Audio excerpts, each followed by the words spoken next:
గద్వాల్ జిల్లా కేంద్రంలో అక్షర పాఠశాల ముందు ఉద్రిక్తత చోటు చేసుకుంది. నర్సరీ చదువుతున్న తమ కుమారుడికి తీవ్ర జ్వరం వస్తే పక్కనే ఉన్న ప్రైవేట్ హాస్పిటల్లో చూపించకుండా ప్రభుత్వ హాస్పిటల్లో చేర్పించారని తండ్రి గోపి ఆవేదన వ్యక్తం చేశారు. తన కుమారుడు మృతికి పాఠశాల యాజమాన్యం కారణమంటూ పిల్లాడి మృతదేహంతో స్కూల్ ముందు ఆందోళన చేపట్టారు. స్కూల్ యాజమాన్యం నిర్లక్ష్యం వల్లే తన కుమారుడు మృతి చెందాడని తండ్రి గోపి వాపోయారు.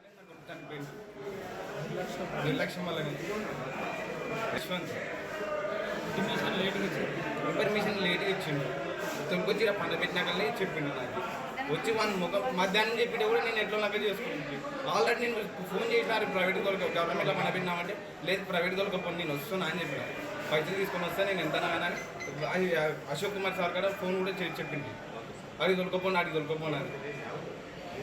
స్కూల్ యజమాని సార్ స్కూల్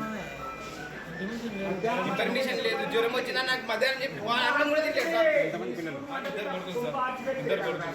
ఈయన పెద్ద ఆయన అన్నం కూడా తినలేదు సార్. వాళ్ళు మధ్యాహ్నం అన్నం తినలేడు. మధ్యాహ్నం అన్నం తినకముందని చెప్పాలి కదా సార్. 1:30కు 12:30కి అట్లనే తింటారు కదా సార్. అప్పుడు కూడా చెప్పలేరు.